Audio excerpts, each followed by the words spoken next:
अमीर बेटी का सौदा। अमीर बाप की बेटी शिल्पी को मुकेश पसंद होता है, लेकिन दोनों के बीच हैसियत की दीवार खड़ी होती है। और फिर कहीं नौकरी कर लो ना, क्या हमेशा ये लोहे की सलाखों के पीछे भागते रहते हो? कितनी मेहनत करते हो। शिल्पी, नौकरी से कुछ नहीं होगा। तुम लोगों की हैसियत तक पहुंचना है तो अपना ही बिजनेस करना पड़ेगा, वरना तुम्हारे पापा किसी और से तुम्हारी शादी करवा देंगे। अच्छा, ऐसे किससे करवा देंगे? मैं तो तुमसे ही शादी करूंगी। बोल दिया तो बोल दिया, बस। मुकेश उस बेचारी को समझाता भी तो क्या। दुनिया के रीति रिवाजों से काफी दूर थी शिल्पी।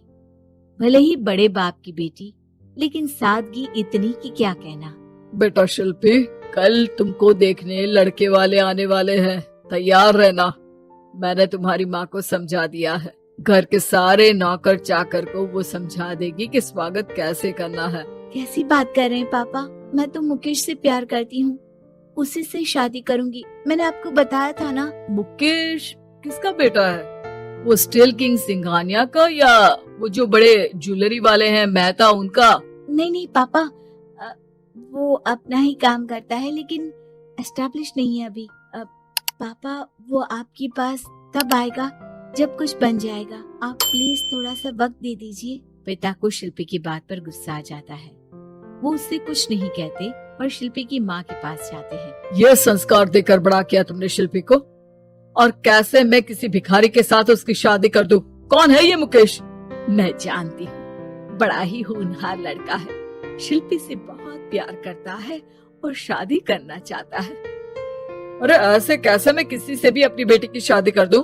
कोई भी उठकर आए और कहे कि मैं शादी करना चाहता हूँ तो मैं शादी कर दूं? कान खोल कर सुन लो, कल उसे अच्छे से तैयार कर देना, क्योंकि जो लड़का मैंने देखा है शिल्पी के लिए, वो करोड़पति घर का बेटा है, समझी?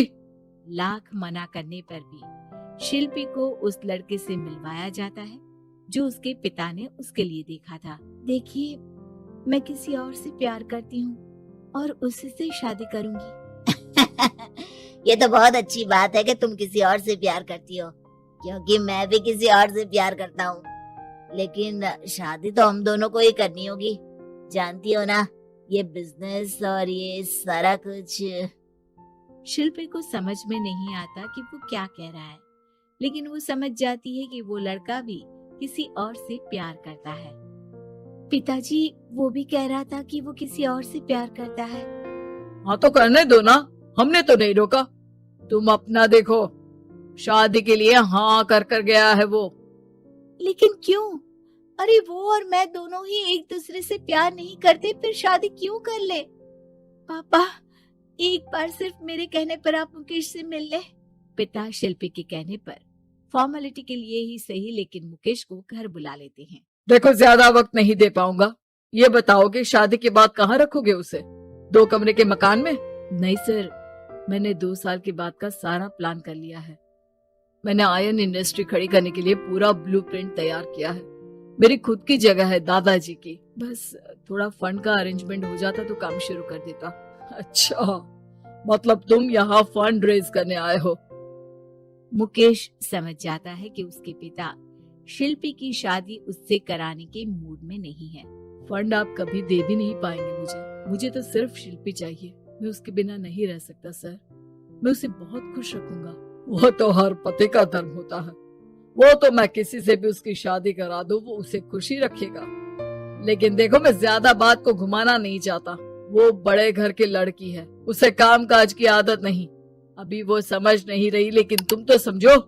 मैं किसी भी हालत में शिल्पी की शादी तुमसे नहीं करवा सकता।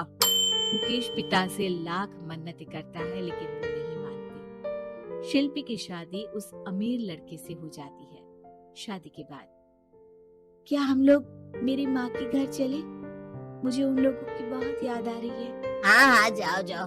वैसे भी आज मैं अपनी गर्लफ्रेंड के साथ मसूरी जा रहा हूँ, तुम जा सकती हो। कैसी बात कर रहे हैं? अब हम लोगों की शादी हो गई है, आप कैसे किसी और लड़की के साथ जा सकते हैं? अरे मैंने तो तुम्हें शादी के पहले ही बता दिया था कि मेरी कुछ गर्लफ्रेंड्स है। अब प्लीज ये टिपिकल बीवी वाला रोना धोना शुरू मत कर देना। शिल्पी पिता के घर जाती है और माता पिता को सारी बात बता देती है। इतना गंदा इंसान निकलेगा, मैंने तो सोचा ही नहीं था। अरे क्यों कराई मेरी फूल जैसी बेटी की शादी ऐसे घर में। और तो क्या हो गया, शुरू शुरू में हर घर में ऐसा होता है, धीरे धीरे ठीक हो जाएगा। और वैसे भी उन लोगों के साथ हम लोगों की एक बड़ी डील फाइनल हुई है, समझी। उन लोगों से रिश्ता बनाकर रखो, तभी पैसों की बारिश होगी। पापा, अब समझ में आया कि आपने मेरे साथ ऐसा क्यों किया। मुकेश आपके सामने गिड़गिड़ा कर गया कि वो मुझे बहुत खुश रखेगा, लेकिन आपने मेरी शादी एक ऐसे लड़के से करा दी जो किसी और लड़की से प्यार करता है और शादी सिर्फ समझौते के लिए कर रहा है। पापा, मैं जा रही हूँ, लेकिन इस घर में कभी पैर भी नहीं रखूंगी। आपने मुझे सामान की तरह इस्तेमाल किया। माँ शिल्पी को बहुत रोकती है, लेकिन वो एक नहीं सुनती। कुछ समय बाद, शिल्पी, मुझे नहीं लग रहा कि अब हम दोनों के बीच ये शादी और रह पाएगी। मैं किसी और से शादी करना चाहता हूँ। वैसे तुम परेशान मत हो ना, तुम्हारे पापा के साथ हम लोगों की डील जो चल रही है ना, वो नहीं रुकेगी, क्योंकि तुम बहुत अच्छी लड़की हो। ठीक है, मैं जा रही हूँ, तलाक के पेपर में साइन करके। लेकिन एक शर्त है, मैं कहाँ गई ये बात मेरे पिता तक नहीं पहुँचनी चाहिए। शिल्पी घर छोड़कर चली जाती है। वो एक नौकरी करती है और अपना जीवन खुद संभालती है। लेकिन एक दिन, शिल्पी जी, आपसे मालिक मिलना चाहते हैं। मुझसे क्यों? शिल्पी मालिक के कमरे में जाती है, जहाँ सामने मुकेश होता है। अरे आपको देखकर बहुत खुशी हुई, बहुत बड़े आदमी बन गए।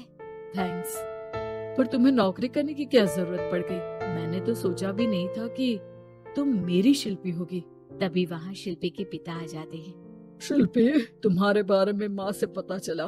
घर चलो बेटा, मुझे माफ कर दो। मुकेश, मैं यहाँ अपनी कंपनी के काम के लिए आया हूँ। तुम्हारी कंपनी की डील अगर हमें नहीं मिली तो हम बर्बाद हो जाएंगे। वैसे अब तुम चाहो तो शिल्पी की शादी मैं तुमसे कराने को तैयार हूँ। बस करिए पापा, ये क्या सौदा लगा रखा है आपने।